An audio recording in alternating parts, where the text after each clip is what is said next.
happy Friday. It's Peter here again.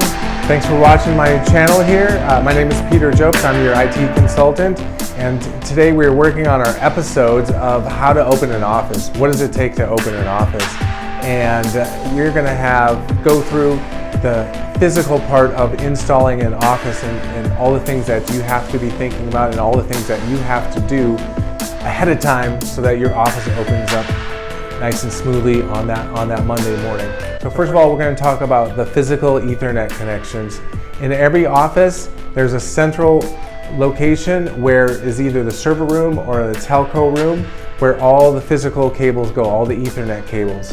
And they all reach out like a spider web to go to all the different locations where all the users and all the equipment is going to be sitting. Printers, access points, things of that nature. So you have to get your floor plan ahead of time and you have to figure out where everybody's going to be sitting, because that's going to be very important about where the network drops are going to be and who's going to be sitting at them doing and what are they going to be doing and the number of drops that you're going to be having to do. So you get a floor plan from the business owner or from the property manager, and you say Susie's sitting here, Danny's sitting here, James is sitting here, and you say they need an Ethernet connection. Maybe they have a phone that they need.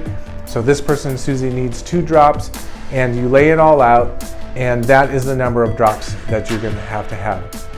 You might come into an office that already has wiring in the office. This is a big score for you. You have just saved yourself $3,000 to $10,000 that you just saved by being able to reuse the existing cabling. So if you see that office that has cabling and it's in the right places, that's a big savings, and you might pick that office over some other office that you had to rewire everything. So when we go look at it, we want to have our floor plan. We want to know where the server room is going to be, where the patch panel is going to be, where all of our switches is going to be in that telco room, and we're going to know where all of our users are sitting. In general, it costs about $150 per drop, and so you can put that into your budget.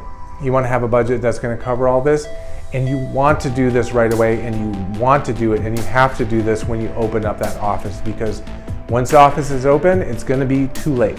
So get yourself set up right, and wireless is not equivalent to wired.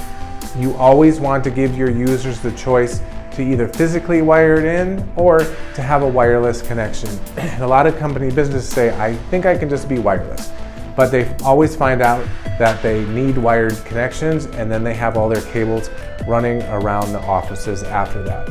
So we're gonna be talking about physically wiring all the Ethernet cables in, and you wanna know where your users are going to be. You also want to know where your wireless access points are going to be, because you want to wire your access points in so that they get a really good connection and then broadcast a really strong signal out from that.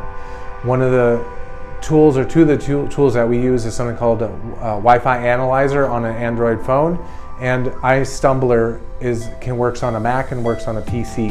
And we literally walk around the office beforehand and we take measurements about what the environment looks like. Here's a good tip. Bring your wireless access point with you before you open up the office and place it in different places and see what that wireless signal, how much does it cover? How much does it interfere with my neighbor's wireless? It's a real good trick that we use to go bring an access point with you and see how much it covers. Let's talk about the putting in the wireless access points.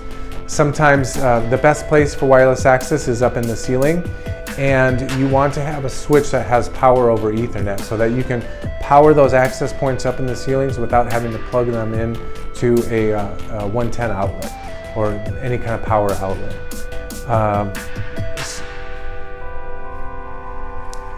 So those are the things that we need to physically think about when we're opening an office, and let's go check out some of what it takes in a small office on a patch panel and what a Ethernet port looks like. I wanted to show you this. This is a good example of a small office, what 99% or 90% of offices need to have in their as far as their cabling goes. And we have our telco closet, which usually includes a backboard to mount things through. We have a rack that we can mount our network equipment to. This up here is a patch panel. This is the Ethernet cables get punched into here and run out to all the Ethernet jacks out on the wall. This is a 24 port patch panel. It's a small patch panel. And this connects up into a PoE switch, which every one of these is connected to a computer or a voice over IP phone, or as you can see here, some of these are connected to our Wi-Fi, and we label them. They're also labeled with the ports, whether it's a data port or it's a voice port. We make indications whether it's going to be voice that's running across it or data's running across it. Down here, we have just a simple shelf that has a little ubiquity firewall. This is our router. The router is also connected up to a simple Spectrum coax internet connection, and we always put on a UPS, an uninterruptible power supply. Make sure any kind of power issues that they have in the building, that it can run for 20 minutes on a backup power. And that's pretty much what every single office is going to have. They're going to have a patch panel, they're going to have a switch, they're going to have a firewall, they're going to have UPS, and they're going to have some sort of circuit that they connect up to. So here we're in an office, and the patch panel in the telco closet, all the numbers go out and spread out to all the different offices and all the desks.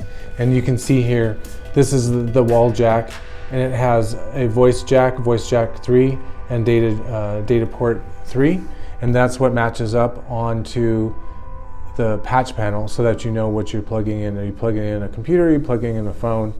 What is it exactly that you're plugging in? It's very simple. And this is a good one. If you move into an office and you're like, I don't know how it plugs in, go look for a label on the wall jack, and then go into the patch panel and look for the corresponding number and name.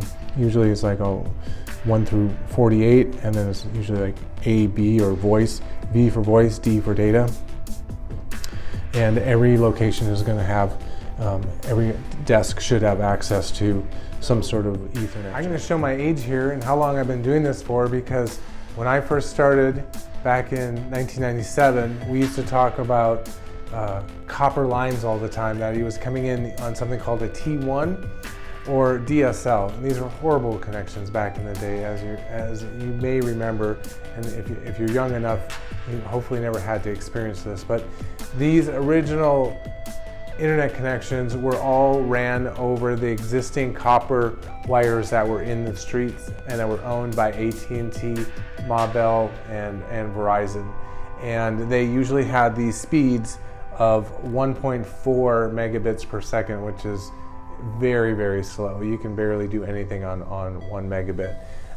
Through time, they started to come up with things where they had DSL, where you used to have it where they'd say, oh, you have 10 megabits, but it was like 10 megabits download and 1 megabit or half a megabit upload, and they were not very good either. These are all kind of being phased out. In fact, in LA here, every time it would rain, all of these circuits would potentially go out. In the maybe 10 years ago, they started to bond all these Ethernet, or all these copper ports, all these copper plain old telephone lines together, and they called it Ethernet over copper.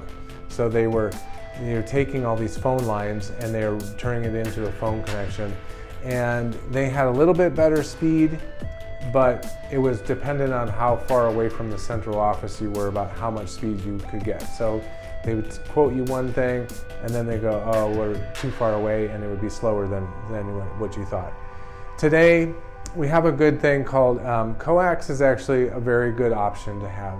And it's nice that the cable companies are offering us these cable internet connections, because a couple things about them is that you get good download speeds on them, especially for the price that you're paying for these circuits, is that you're getting upwards of 400 megabits per second. Now, these are asynchronous. They don't have the same upload and download speeds. As you'll see, they'll say 400 megabits download, but you might only have 20 megabits upload. And with everything being in the cloud today, you got to be uploading stuff as much as you're downloading stuff. So this is a great option because it's something that can be installed fast. If you're opening this office and you moved in 1 month, your best choice you might have to get it installed in time is a coax internet connection. Many times what we do is we have an interim plan of, let's open the office coax, and then we're going to try to get fiber in, but it might take 3 months or 2 months or 6 months or 9 months for the fiber to come in. So we run on this coax internet connection in the beginning, and then when the fiber comes in, we switch over to the fiber, and we use this coax as a failover internet connection or to run some other services across. The next level up, the coax, you can actually get pretty good speeds. I've seen up to a gigabit these days, a gigabit download and 35 megabits upload, and they seem to be always increasing, and their prices are always very low. Microwave is the next one up. In places where they don't have fiber, microwave is usually the next option that you might have to, and that you might go with. They offer very good speeds. It can be 100 megabits up to over a gigabit. I haven't seen a lot of them that are over a gigabit, but you can, depending on where the location is you can get up to 10 gigabits in places. And it usually goes where it's a line of sight. They put a microwave dish on the top of the building, and it connects up to a main point, and usually they actually have fiber in that main point, and they beam across your signal, and it runs down to your office, and that's how you get your internet connection. It's a microwave internet connection. They can be fast installs.